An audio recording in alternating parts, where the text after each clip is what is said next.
إن الذين كفروا سواء عليهم أأنذرتهم أم لم تنذرهم لا يؤمنون ختم الله على قلوبهم وعلى سمعهم وعلى أبصارهم غشاوة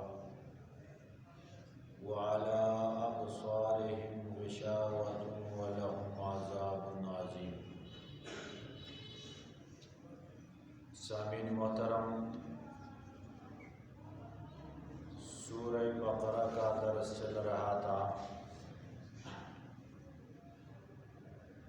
اس سے پہلے 5 آیتوں کا قدر ضرورت تفسیر آپ حضرات کے سامنے بیان کی گئی، جس میں ابتداءً اللہ رب العزت نے قرآن مجید کے صفات اور اس کی طرف ترغیب دی کہ یہ ایک کامل اور مکمل کتاب ہے، اس میں کسی طرح کی شک کی گنجائش نہیں، اور اس کی جو ہدایت ہے اس سے متقی لوگ فائدہ اٹھاتے ہیں۔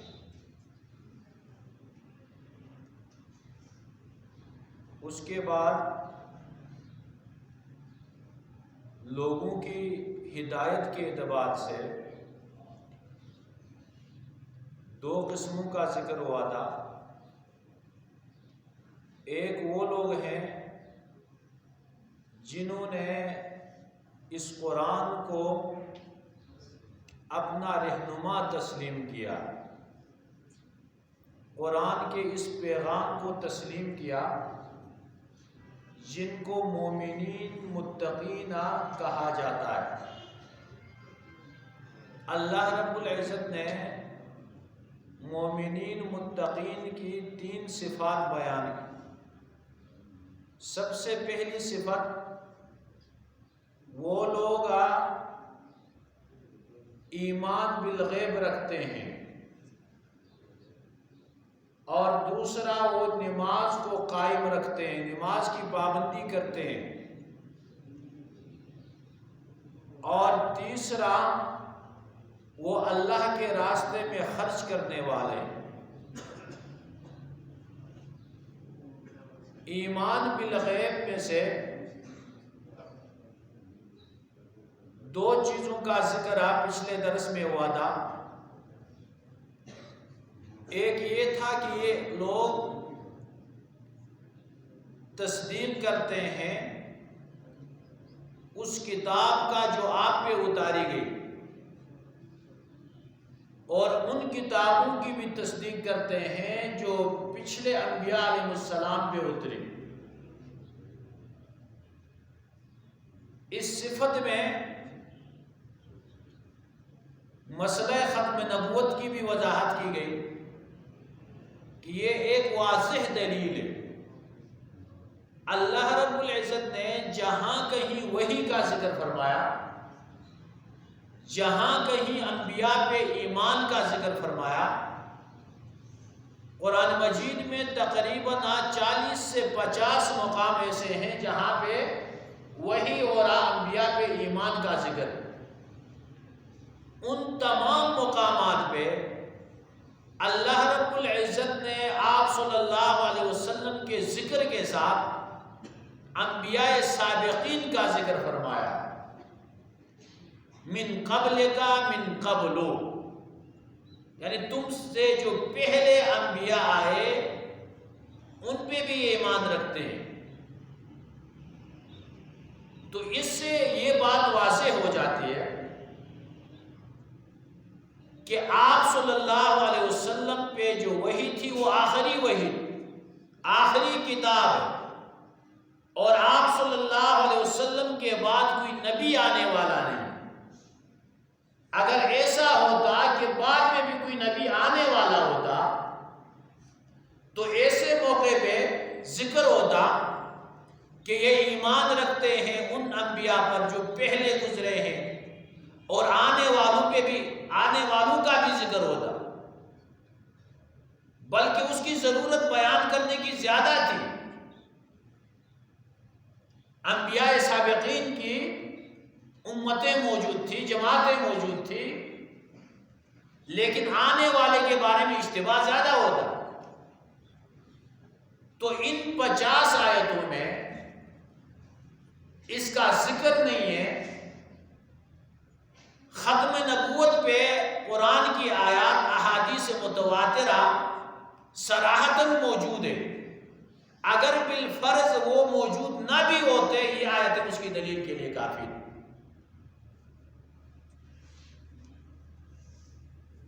تو اللہ رب العزت نے مومنین متقین کا ذکر فرمایا۔ اب یہاں سے ان لوگوں کا ذکر ہو رہا ہے جو ہدایت سے محروم رہے، جو کفر پہ رہے، انکار کیا انہوں نے۔ اب ان کی بھی دو قسمیں، ایک وہ لوگ تھے جنہوں نے کھلم کھلا کہہ دیا کہ ہم اس پیغام کو تسلیم نہیں کرتے، ظاہراً اعلان بھی کیا اور دل سے بھی انکار کیا۔ شریعت کے اصطلاح میں ان کو کافرین کہا جاتا ہے۔ اور دوسرا وہ فریق جنہوں نے نہ کھلم کھلا یعنی کہ اقرار کر سکے اور نہ انکار کر سکے، اپنے اخلاقی پستی اور دنیا کے ذلیل حقیر مقاصد کے لیے تصدیق بھی نہیں کر سکے اور اظہار بھی نہیں کر سکے۔ مسلمانوں کے پاس آئے، آ کے کہا کہ ہم تمہارے ساتھ ہیں، ہم مومن ہیں، ہم ایمان لائے ہیں۔ کفار کے پاس جاتے، ہم تمہارے ساتھ ہیں، اور یہ مومنین کے ساتھ ہم جو جا رہے ہیں، ان کے ساتھ وقت گزار رہے ہیں، ہم ان کے راز نکال رہے ہیں۔ تو اس تیسرے فریق کو شریعت کی اصطلاح میں منافقین کہا جاتا ہے۔ تو یہاں سے 15 آیتوں تک ان کفار کا ذکر ہے، اور ان میں سے بھی صرف 2 آیتوں میں ان کفار کا ذکر ہے جنہوں نے کھلم کھلا انکار کیا، اور باقی 13 آیتوں میں منافقین کا ذکر ہے، کیونکہ ان کا کفر سخت تھا۔ تو یہ جو آیتیں ہیں سورہ بقرہ کی ابتدائی جو 20 آیتیں ہیں، اگر ان آیتوں میں یکجائیگی کے ساتھ غور و فکر کیا جائے تو اس سے یہ بات واضح ہوتی ہے کہ انسانوں کی جو تقسیم ہے وہ 2 گروہ میں ہے۔ ایک وہ ہیں جو ہدایت پہ رہیں، اور ایک وہ ہیں جنہوں نے ہدایت کا انکار کیا، قرآن کے پیغام کا انکار کیا۔ اس کے علاوہ کسی طرح کا کوئی فرقہ نہیں ہے، کسی طرح اس امت کے ٹکڑے نہیں کیے جا سکتے، نہ قومیت کے نام پہ، نہ لسانیت پہ، اور نہ علاقیت پہ، اس میں یہ تقسیم نہیں کیا جا سکتا۔ یہ جو قبیلے بنائے گئے یہ تو تعارف کے لیے، اصل میں یعنی کہ 2 خاندان، 2 قبیلے ہیں۔ سورہ تغابن میں اللہ رب العزت نے واضح طور پہ فرمایا خَلَقْنَاكُمْ فَمِنْكُمْ مُؤْمِنٌ وَمِنْكُمْ كَافِرٌ، ہم نے تمہیں پیدا کیا اور تمہارے 2 گروہ ہیں، 2 جماعتیں ہیں، 2 قبیلے ہیں، ایک مومن ہے اور ایک کافر، اور باقی جو خاندان بنائے گئے، جو قبیلے بنائے گئے، لِتَعَارَفُوا، سورہ حجرات میں اللہ رب العزت نے فرمایا انا جعلناکم شعوبا وقبائل، ہم نے تمہارے خاندان بنائے، قبیلے بنائے. اس کا مقصد کیا ہے؟ لتعارفوا، تاکہ آپ لوگوں کا تعارف ہو جائے. یہ تقسیم کے لیے نہیں ہے کہ ہم آپس میں تقسیم ہو جائیں، کوئی کسی پہ فخر کرنے لگ جائے، کوئی اپنے آپ کو بڑا سمجھنے لگ جائے. ایسی بات نہیں ہے. تو ان آیتوں سے اصولی طور پہ یہ واضح ہو جاتا ہے کہ انسانوں میں جو تفریق ہے وہ صرف ایمان اور کفر کی وجہ سے. مسلمانوں میں تفریقہ قومیت اور خاندان کی وجہ سے نہیں ہو سکتا. تو دوسرا فریق جن کے بارے میں اللہ رب العزت نے فرمایا ان الذین کفروا، یقیناً وہ لوگ جنہوں نے کفر اختیار کیا ہے، سواء علیہم، ان کے حق میں برابر ہے، انذرتہم ام لم تنذرہم لا یؤمنون، آپ ان کو ڈرائے یا نہ ڈرائے، آپ ان کو تبلیغ کریں یا نہ کریں، لا یؤمنون، یہ لوگ ایمان لانے والے نہیں. یہ ان کفار کے بارے میں ہے جن کے بارے میں اللہ رب العزت کے علم میں تھا کہ یہ لوگ ہدایت قبول نہیں کریں گے. ورنہ بہت سارے کفار ایسے ہیں جو دعوت سے اسلام قبول کر لیتے. تو یہاں پہ یہ وعدہ، ان کو آپ دعوت دیں یا نہ دیں یہ قبول کرنے والے نہیں. اگر کسی بندے کے بارے میں، کسی جماعت کے بارے میں یہ یقینی ہو کہ یہ لوگ میری دعوت کو نہیں سنیں گے، یہ لوگ میری بات نہیں سنیں گے، تو کیا ایسے لوگوں کو دعوت دینا یہ جائز ہے یا دعوت نہ دے ان کو؟ تو اس کے لیے یہ ہے دعوت ہر حال میں دینا. یہ تو ان کے بارے میں جو اللہ کے علم ازلی میں تھا کہ یہ لوگ ہدایت نہیں پا سکتے ہیں. اور اگر آپ کچھ افراد ایسے ہیں جن کے بارے میں قطعی طور پہ یہ پتا ہو کہ یہ ماننے والے ہیں، پھر بھی دعوت دے. کیونکہ یہاں پہ اللہ رب العزت نے فرمایا سواء علیہم، ان لوگوں کے لیے برابر ہے. آپ کو آپ کے تبلیغ کا ثواب ملے گا، آپ جو پیغام اس تک پہنچائیں گے، دعوت دیں گے، اس دعوت کا ثواب تمہیں ضرور ملے گا. اگر تبلیغ کرنے والا اس کے حق میں برابر ہوتا تو اللہ فرماتے سواء علیک، یہ تمہارے لیے برابر ہے. اللہ رب العزت نے فرمایا سواء علیہم، ان لوگوں کے بعد یعنی حق میں یہ برابر ہے. یہ ایمان کیوں نہیں لاتے؟ اللہ رب العزت نے وجہ ذکر فرمائی ختم اللہ علی قلوبہم، اللہ رب العزت نے مہر لگا دیا، ان کے دلوں پہ مہر لگا دیا. یہ لوگ حق بات کے بارے میں غور نہیں کر سکتے. وعلی سمعہم، اللہ رب العزت نے ان کے سماعت پہ مہر لگا دیا، یہ حق بات سن نہیں سکتے. وعلی ابصارہم غشاوہ، اور ان کی آنکھوں پہ پردے لگے ہوئے. تو یہ ان کے گناہ کی وجہ سے، اس گناہ کا سزائے دنوی، دنیا میں سزا یہ ہے اللہ رب العزت توفیق سلب کر لیتے ہیں نیک اعمال، اور آخرت میں سزا کیا ہوئی؟ وَلَهُمْ عَذَابٌ عَظِيمٌ، اور ان لوگوں کے لیے دردناک عذاب ہوگا مرنے کے بعد. تو ہر گناہ اس کا سزا اللہ رب العزت بعض دنیا میں دیتے ہیں، اور حتمی اور جو پوری سزا اس کی ہوگی وہ مرنے کے بعد. اور ان گناہوں کی جو سزا ہے دنیا میں، ان میں سے ایک یہ ہے کہ اس سے اللہ رب العزت توفیق سلب کر لیتے ہیں، اس پہ مہر لگا دیتے ہیں۔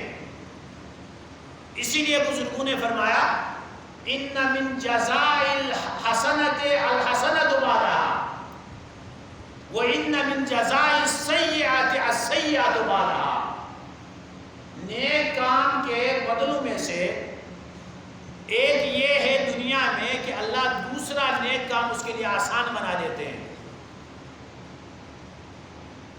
اس کے لیے نیک کام کرنا آسان بنا دیتے ہیں۔ وَإِنَّ مِن جَزَاءِ السَّيِّئَةِ السَّيِّئَةُ بَعْدَهَا، اگر کوئی گناہ کا کام کرتا ہے تو اس کا بدلہ دنیا میں یہ ہے کہ اس کے لیے دوسرا گناہ کا کام تیار ہو جاتا ہے۔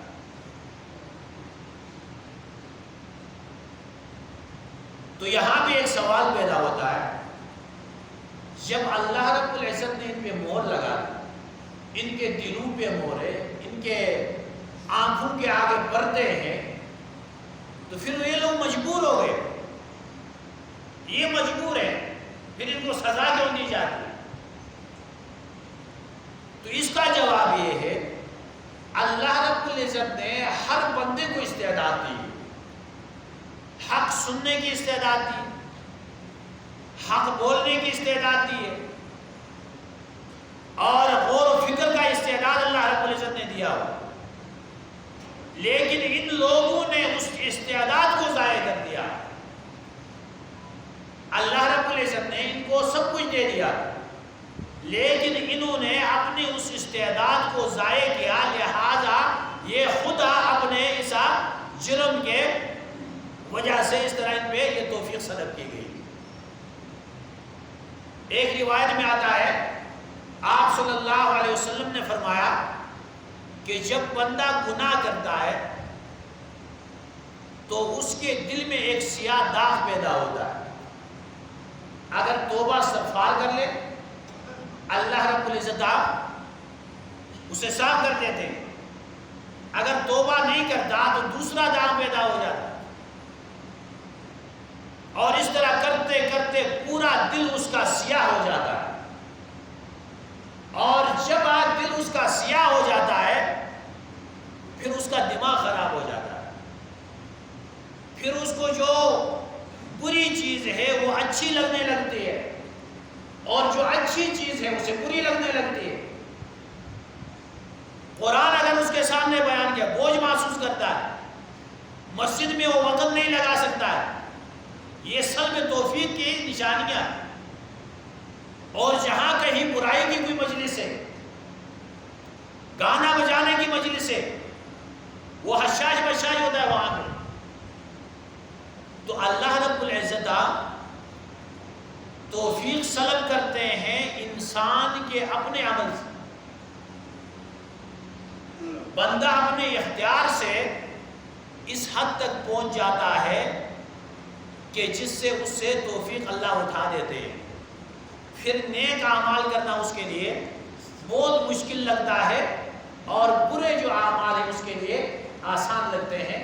تو یہاں تک دوسرے فریق کا ذکر ہوا، اب جو منکرین ہے ان میں سے جو تیسرا فریق منافقین کا ذکر آگے آیتوں میں ہے، وہ انشاءاللہ آئندہ درس میں تفصیلاً بیان کیے جائیں گے۔ اللہ رب العزت ہمیں قرآن کو سمجھ کے عمل کی توفیق عطا فرمائے۔